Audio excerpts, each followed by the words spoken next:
Hello,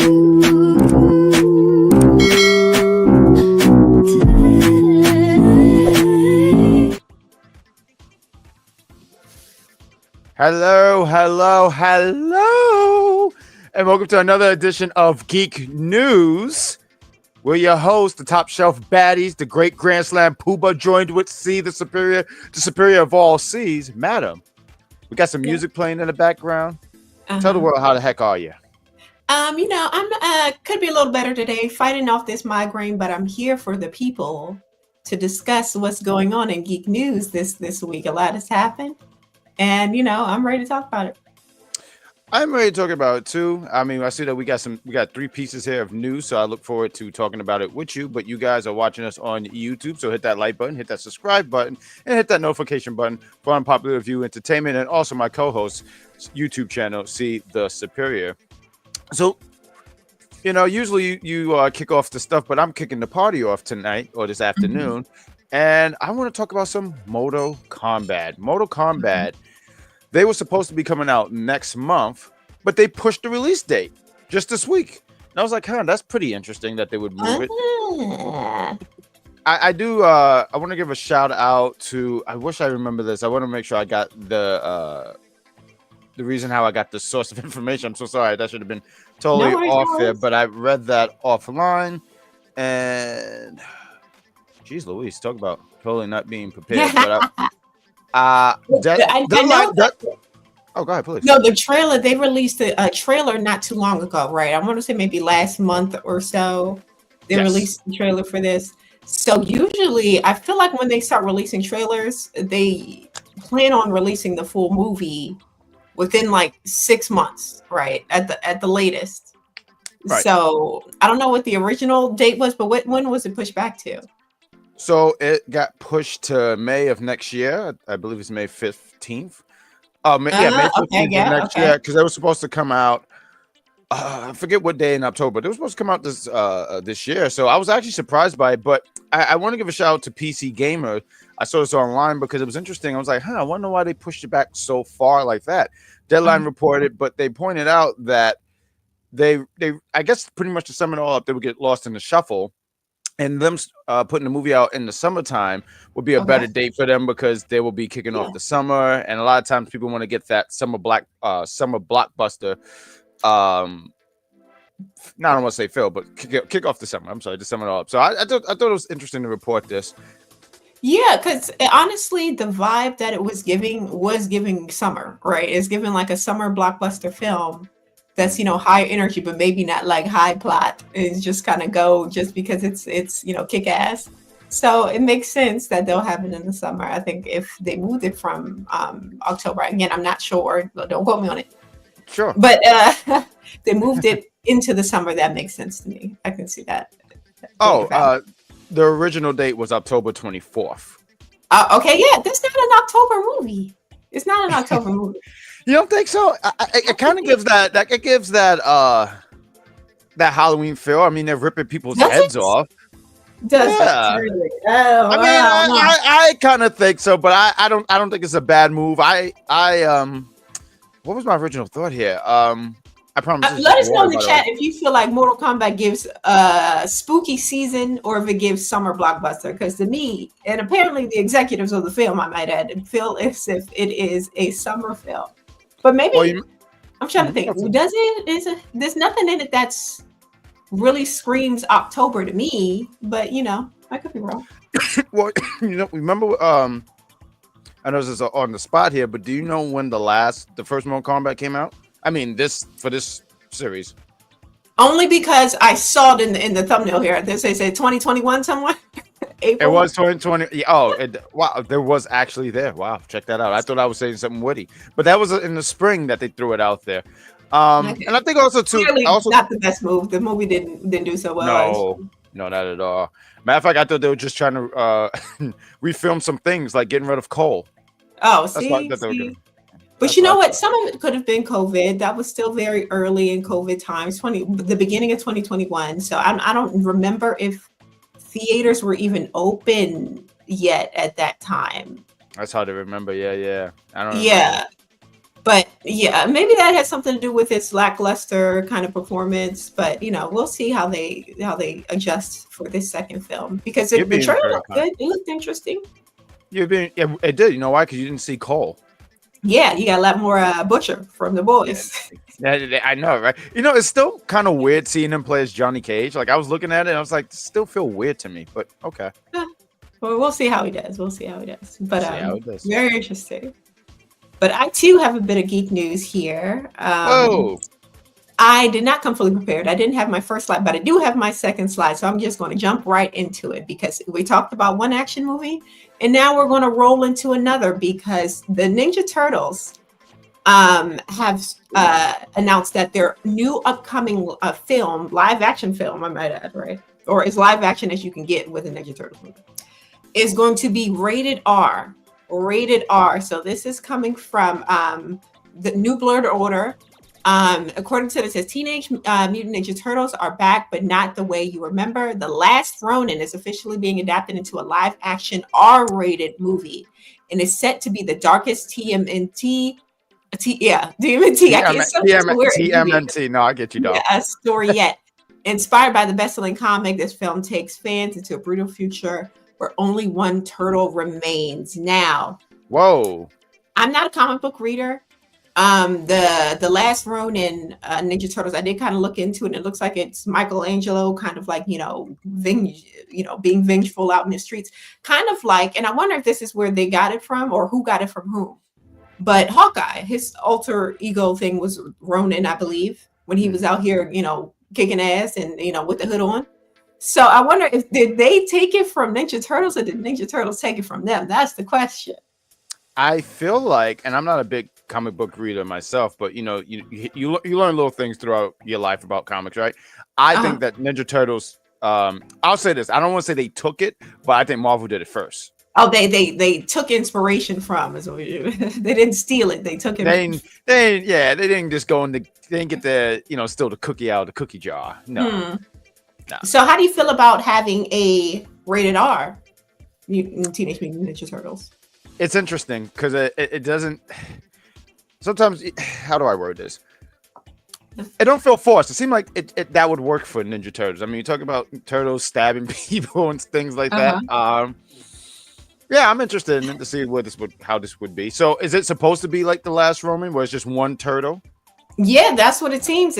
We may potentially we could get like flashbacks with all the other turtles, but it's supposed to be set in the future with only one remaining. A live action version of the Last Ronin just sounds interesting to me, and I think what makes it even interesting. Oh, please. No, go ahead. I was gonna say what always makes it interesting because it was a mystery on who was the last turtle because they don't reveal it until I want to say the end of book 1 or something like that. So it's gonna be interesting seeing because we all know how I feel like even if you don't watch Ninja Turtles, you kind of know these characters, each turtle's character trait. So Michelangelo being the last one surviving because he's the goofball of them all, and he's gonna have more of a serious role. It's intriguing to me. Yeah, I like that because it's the one you probably at least expect, and we can see they have to make it make sense.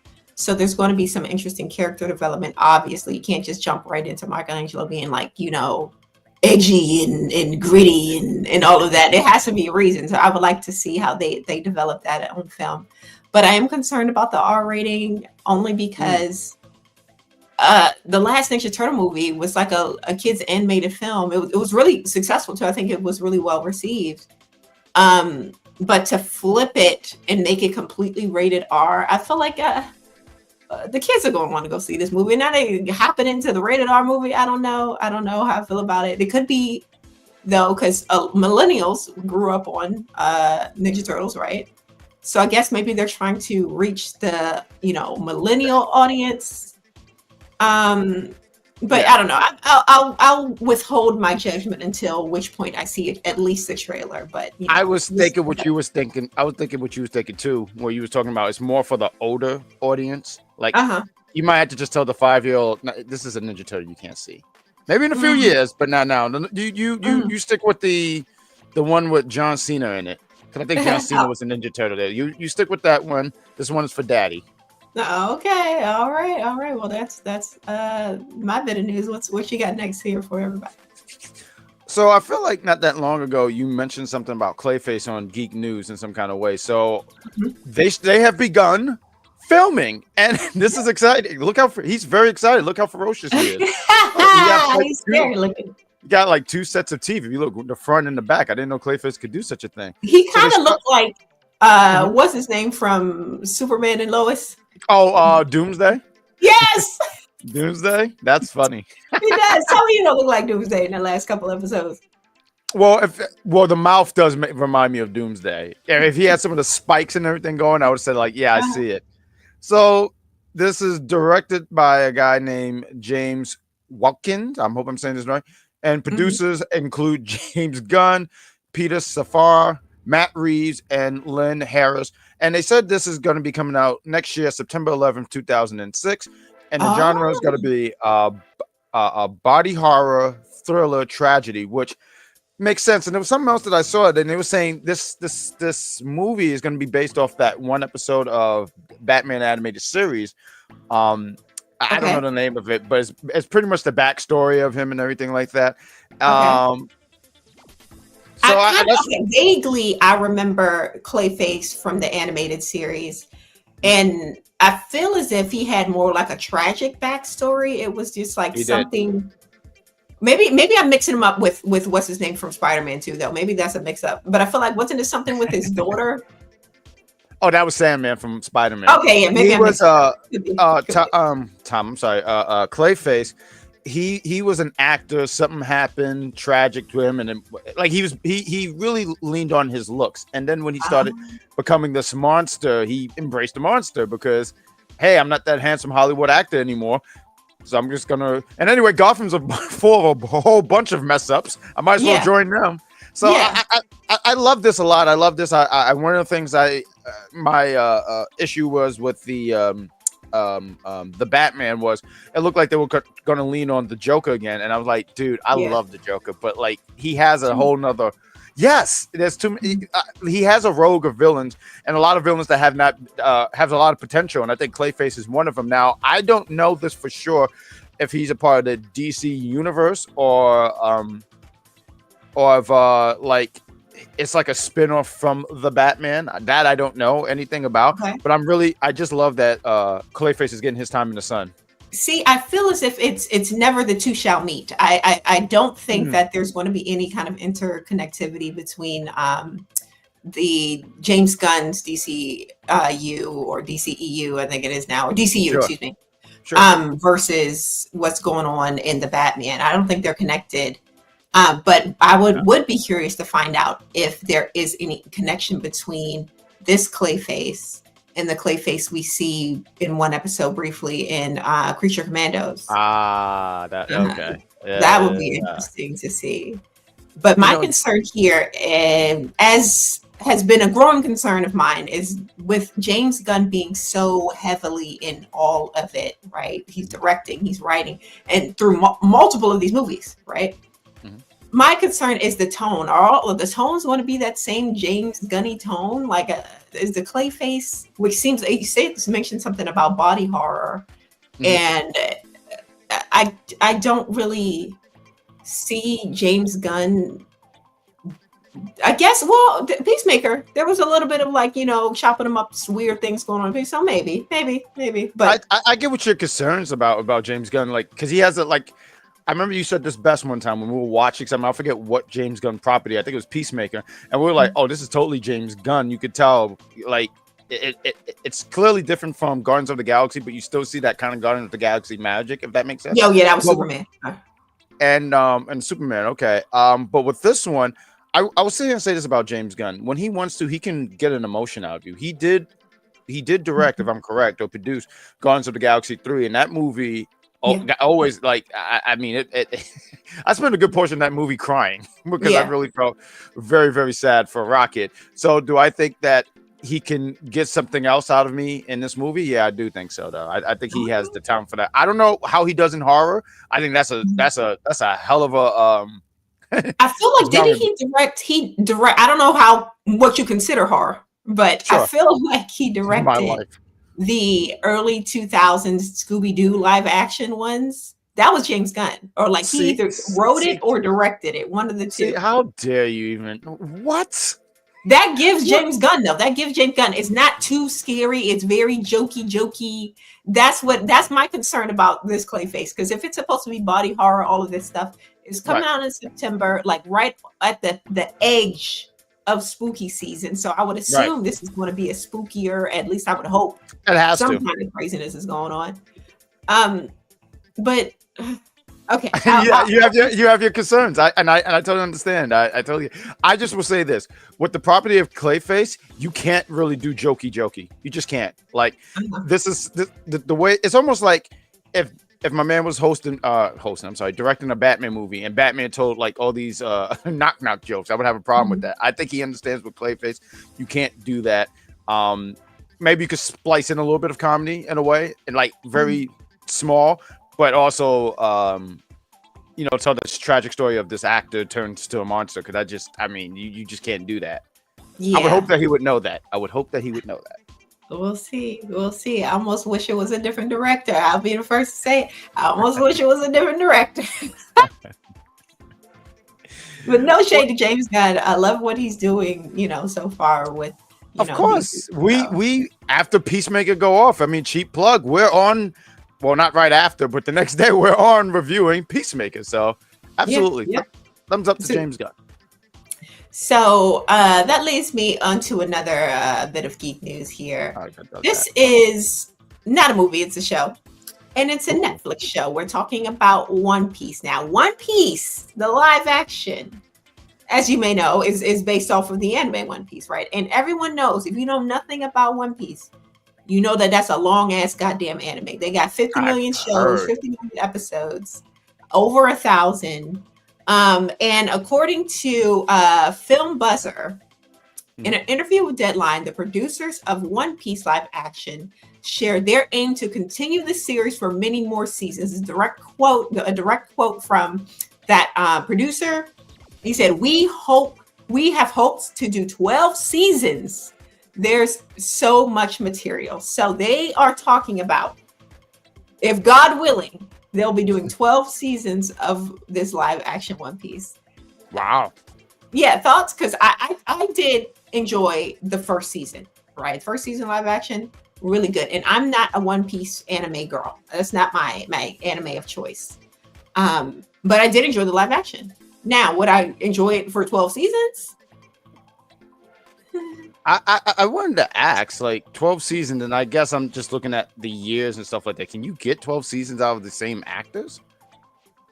Yeah, because how many seasons is a damn Grey's Anatomy on? 50 million. What else? Yeah, but they're like already old. I'm sitting there. So walk with me here. These are younger actors. Like, how young are they?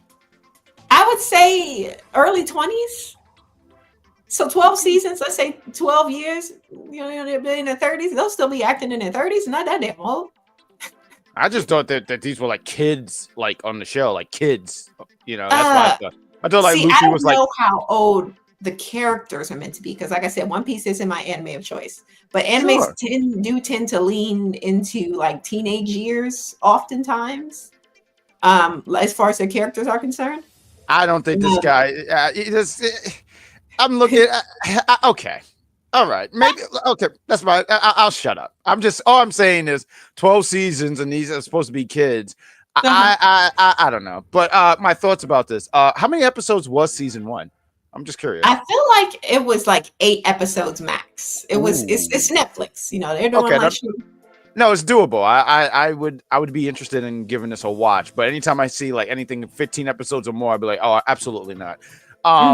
But thoughts about that? I think that's cool. I think it's cool for anybody who is a fan of One Piece, and you're getting your and I think what else will make this cool too is for people who wanted to get into One Piece and they turned it down because, like you said, there's like 1,000 episodes. I don't even know how many seasons that is, and they kind of was able to congest it in a way. So I think that's really, really cool. So I think it's cool for everybody who wanted to get into it. And you're saying 8 episodes, and maybe it's 8 episodes this season, 9 episodes this season, and it's good for people who. It's easy to get into now. It's not as intimidating of starting way back when and watch through 1,000 episodes. You can get in now. First season is only 1 season so far.